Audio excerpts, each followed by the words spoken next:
Can I ask something? I want to ask a question. What if the reason you feel stuck is not because you do not have the answers? What if it's because you haven't been asking yourself the same questions for so long that you keep getting the same answers? So be for a moment.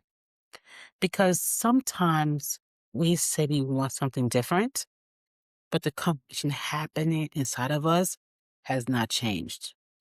Like we're still asking, why does this always happens to me?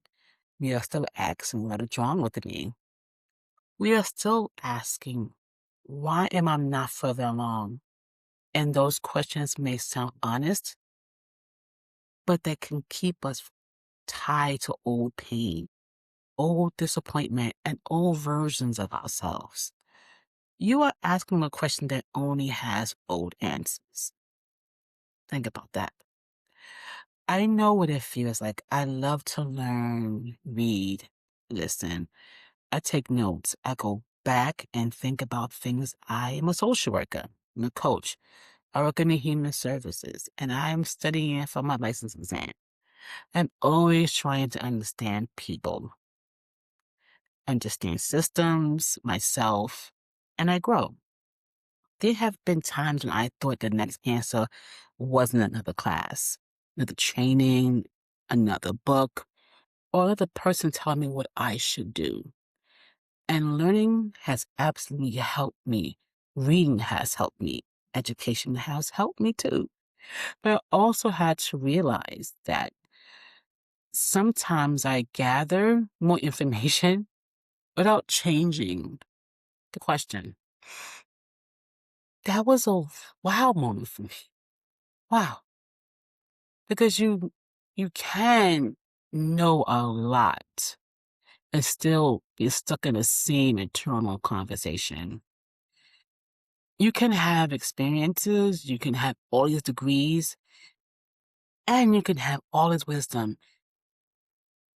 You can be the perfect anybody that comes to you and still ask the same questions that make you smaller instead of the questions that's opening you up. So I started paying attention to the questions I've been asking myself. Instead of why am I starting over at this age, I ask, what do I know now that I did not know before? Instead of why did I waste my time, so much time, I could ask this. What did the season teach me that I can use now? Or let's say, for instance, why am I not where I think I would be? And I can ask, what is possible from where I'm today? Do you get a difference? The facts may not have changed yet, but the direction of the conversation has changed. And when the direction of the conversations change, you start seeing choices you cannot see before. This is why I keep coming back to ask, connect, and transform. Ask the question. Connect with what's come up. Then allow the truth to transfer to where you move. The first question is not always the deepest question. Sometimes the first question is the one we have rehearsed. It is the one that comes up from fear, frustration, survival, or even disappointment. And when we kind of slow down, we can ask something underneath it. Maybe the question is not why can I never stay consistent? Maybe the question is, what am I afraid what will happen if I finally become so consistent and people begin to expect more from me? Maybe the question is not why do I keep choosing the wrong people? Maybe that question is what feels familiar to me.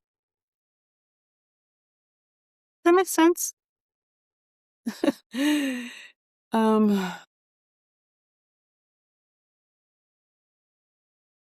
I am, I know that it can be a scary time when you sometimes find yourself in these moments of, I want to say a vicious cycle, and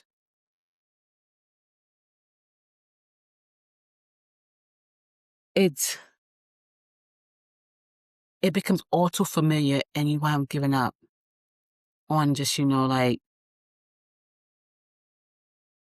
these questions. And so it's like I said before earlier, it's like maybe the question is not why you keep choosing the same cycle or why do you keep choosing the wrong people. Maybe the question is for you to feel from like what feels familiar to me, even when it's not healthy. Why does no one support me? And you have to sometimes think back, like, have you clearly told the right people what support looks like for you? None of those questions are meant to blame you. That is not what we're doing here. This is not about shaming ourselves into change. It is about becoming curious enough to tell ourselves the truth. And I love curiosity because curiosity gives us so much room. It does not say you should already know. It's just saying, let us look again. That's the kind of conversation I want to have here. Not conversations where I stand here pretending I have every answer. I don't. I'm learning too. I'm asking these questions too, and I'm reading, growing, listening, and jotting things down, coming back and seeing something different. I want to be in the conversation with you, not above it. So let me ask you something. What questions have you been asking yourself on repeat? What kind of answers does that question keep giving you? And what is a better question you could ask today? Hmm. Do not rush to put a pretty answer in the comments or a pretty answer in your head to feel like you got this moment. You can write it down first. You can sit with it. You can come back to it later. And yes, sometimes all you may have for me is a heart, is an emoji. I understand that too in the comments. Sometimes a heart means I heard you. Sometimes it means I am not ready to say it out loud. Sometimes it means that touched, and that makes me feel good. A heart is still part of the conversation. But when you are ready, I want you to answer, not for me, but for you. Because the question you choose can become the doorway of a different life. This week, catch yourself when you ask a question that closes you down. And I want you to pause about that. Then ask a question that opens you up. Not, can I do this? Ask, what will help me take the first step? Not, what if I fail? I'm not going to say that. Going to ask ourselves, what will I learn by trying? Yeah. What am I going to do with this? I think who I am becoming by saying yes to things, that is your practice. Ask, connect, transform. And remember this. The right questions create the right conversations. And the right conversations can change the way we see ourselves, the way we show up, and the way we move forward. So I'm leaving you with this one question to carry today. What question would the woman you're becoming ask next? Sit with that. And when you're ready, let's continue the conversation.